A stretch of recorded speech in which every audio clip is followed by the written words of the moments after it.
Well, it's been a minute since I filmed a one-take vlog. Again, I'm Kana of the Sparks family.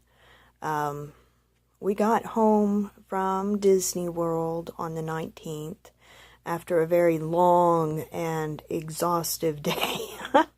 Our flight from Dallas to Amarillo got canceled, and so we had to fly into Lubbock, which is 2 hours away, and have Michael's grandfather, who lives in Clovis, come and pick us up and drop us off at home. By the time we got home, it was after 1 o'clock in the morning. At that point, I was so exhausted, I just pretty much fell into bed and went to sleep. The next couple of days were spent trying to get kids ready for school, because school for us started on the 22nd, and so they've been in school for a week and a day now. They're enjoying it for the most part. Of course, the homework thing and the having to get up thing is not something that we're very, very looking forward to, but they will adjust again and get used to their schedules, and before long, it's going to be hard for them to readjust for Christmas and spring break and summer. So,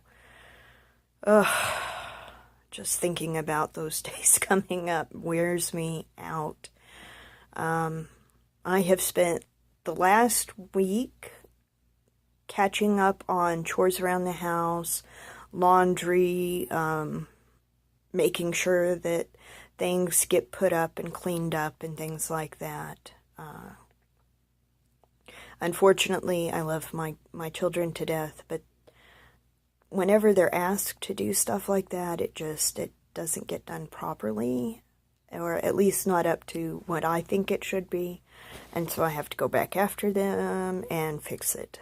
Not really exciting, I know, but that's my life, and because of my fibromyalgia, I haven't been able to work in some time. I really wish I could. I wish I could do things that I love and enjoy and afford to do them. There are a lot of great places around this area, and I want to take you guys on those journeys with me to the Palo Duro Canyon, Alabate's Flint Quarry, Lake Meredith, perhaps, the Panhandle Plains Historical Museum, which, in my opinion, is one of the best museums I've ever been to, short of the Smithsonian, but, that's the Smithsonian.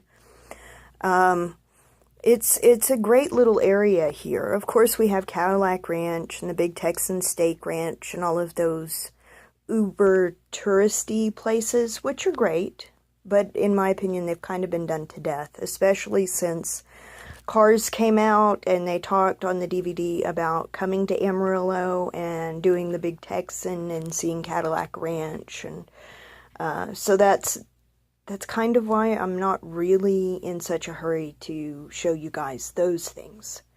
I have not yet taken the time to edit together our footage from our trip to put up on the internet. Mostly because I keep forgetting to ask my daughter for her camera, because she recorded several vlog pieces while we were there also.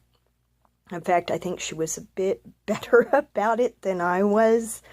I had a little boy who got frightened of pretty much everything. I'll show you some of those pictures from the rides that we were on, and you can see how frightened he seemed to be sometimes.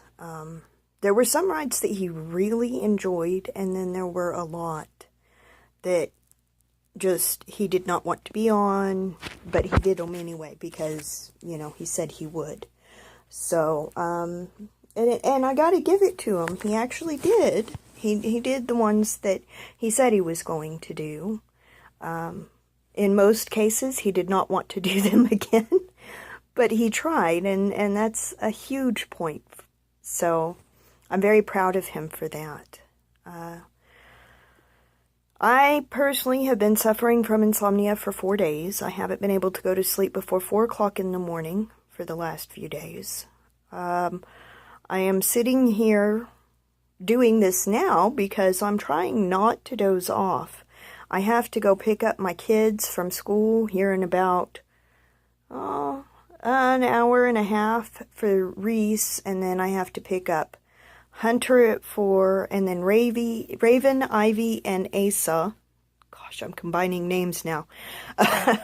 They all take the bus home, and they walk from the bus stop to the house because it's only like 4 or 5 blocks away. So I don't worry about them too much. You know, they're in high school, and they're pretty good girls. Raven reminds me a bit of myself at her age, just because she's so aware of how awesome she is and that she's been through a lot and she can handle a lot.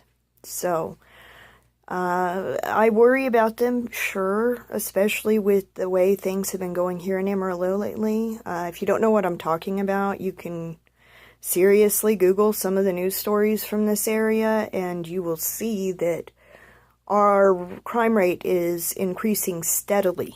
It seems like it never lets up, actually. And I know that's because of our growth. Amarillo is a constantly growing area. Canyon, which is where the Panhandle Plains Museum is, has always been about 15 miles away from me. And if I leave my house and I time it, it's still about 15 minutes away. But the area of nothingness that used to exist between Amarillo and Canyon is diminishing at an ever-increasing rate, and I'm fairly certain that at some point in the future we're going to become a metroplex area, kind of like Dallas or Houston. I'm not saying it's going to happen, you know, in the foreseeable future, but it will happen at some point. So that's why I haven't updated, and I apologize for that. I will try to be back on my One Take vlogs daily, hopefully. I'm going to try. I'm not making any promises, though. Not until I get used to doing this again. I haven't been updating online for myself in quite some time. Mostly because I think my life's kind of droll. And that not everybody's going to want to hear about the tediousness that I live. But I think it's time for me to start getting out of myself a little bit more and putting this out there, because there are other people like me who suffer from fibromyalgia and who have to live normal lives, or try to the best of our abilities. I know that there are not many people out there who talk about it, and I'm kind of sad about that, actually. You know, you find the medical videos, and you find the online articles, and occasionally a blog post by someone, but for the most part, the material that's out there is very small.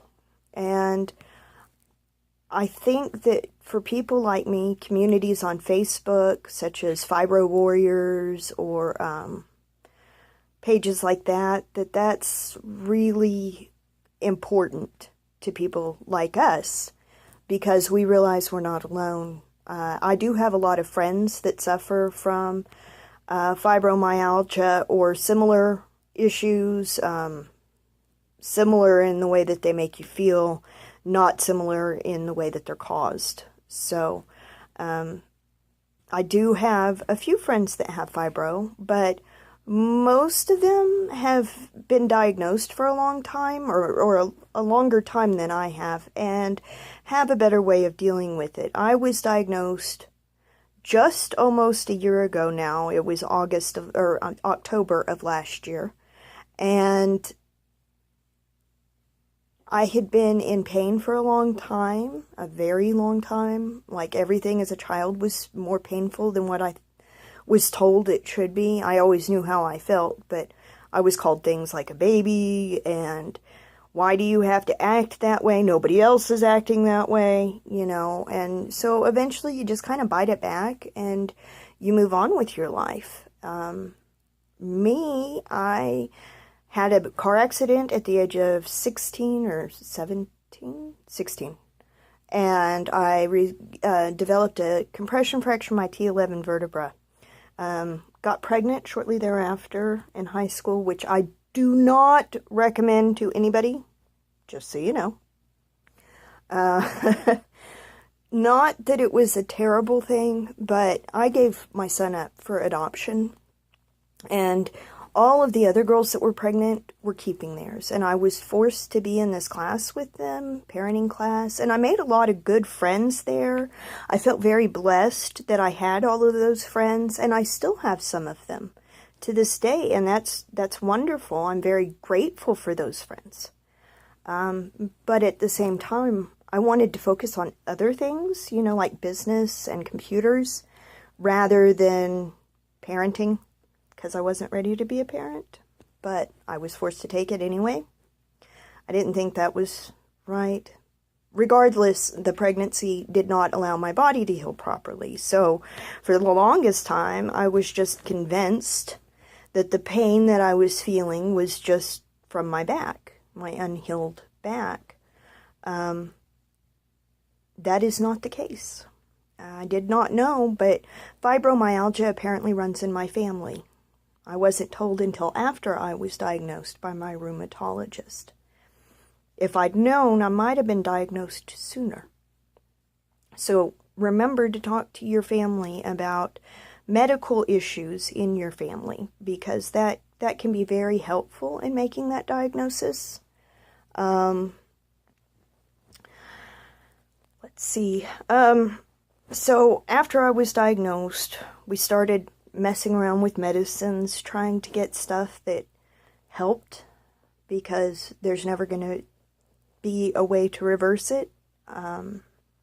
They might eventually come out with something that reduces the effects of it, or even slows the effects, which I can only hope for at this point.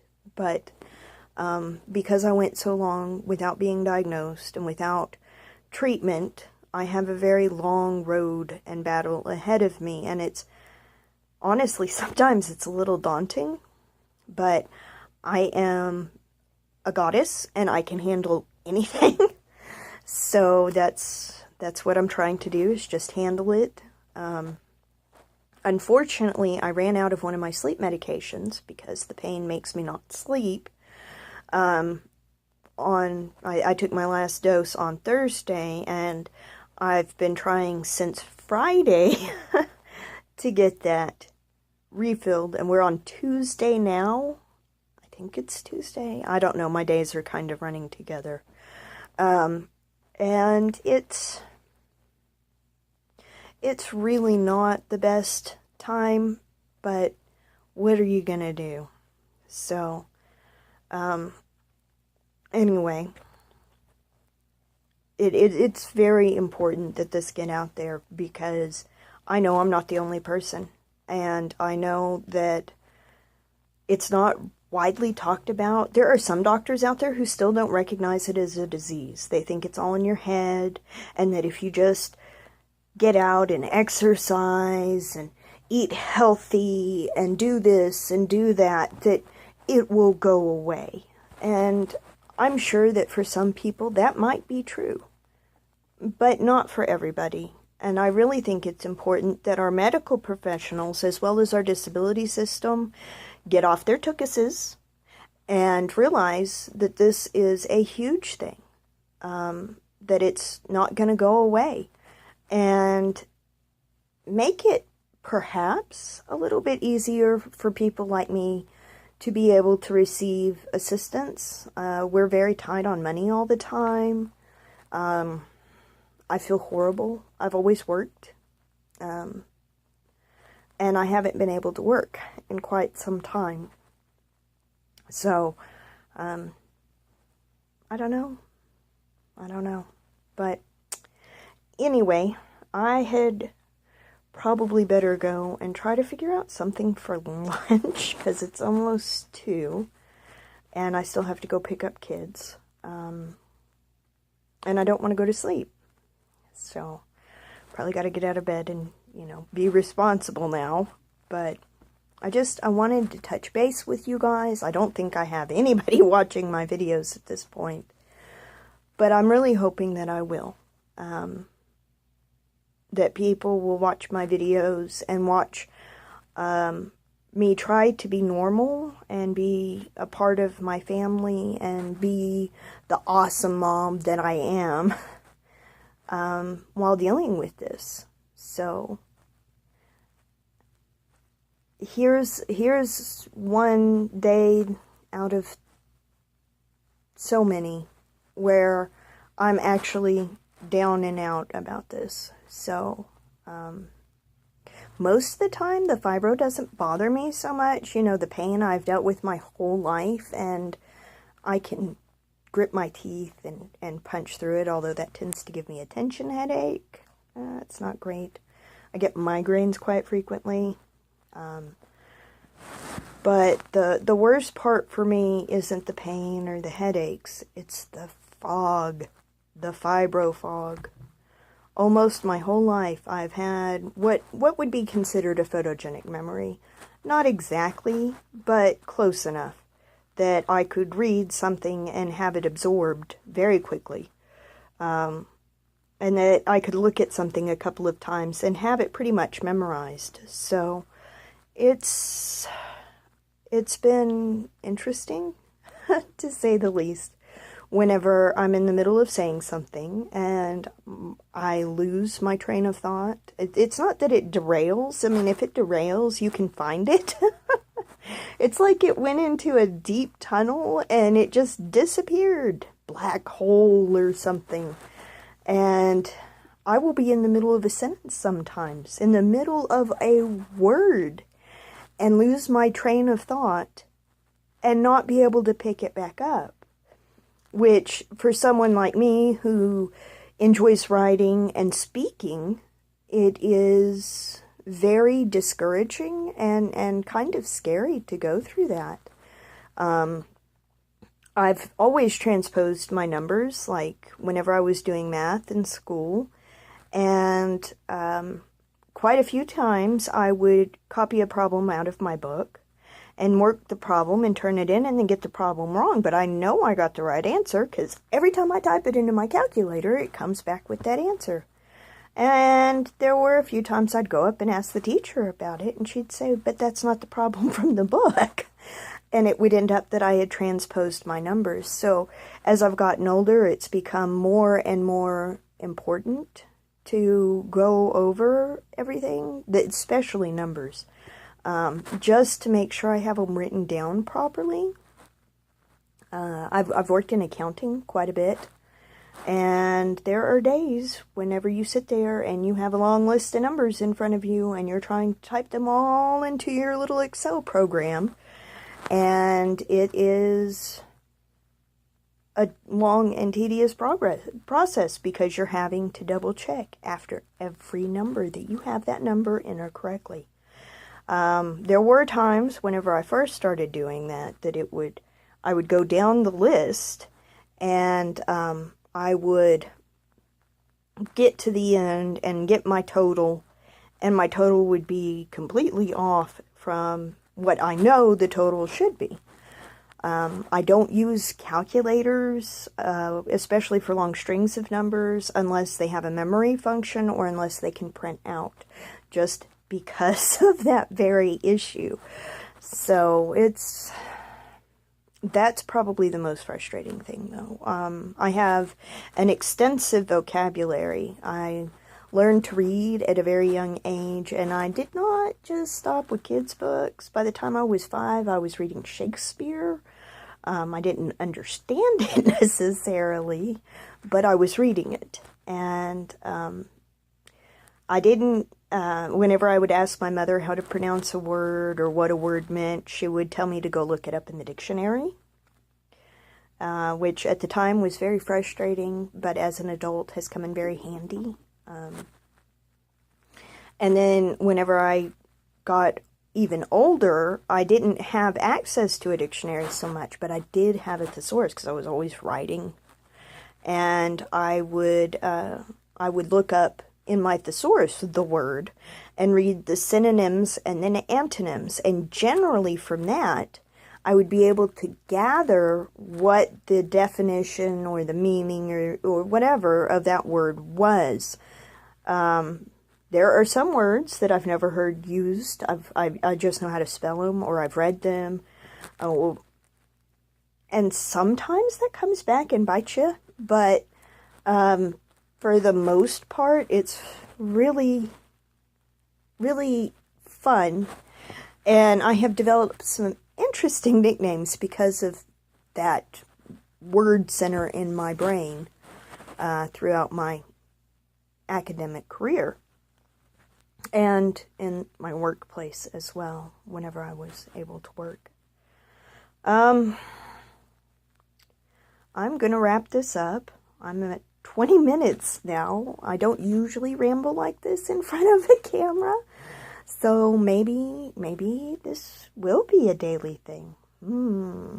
I don't know.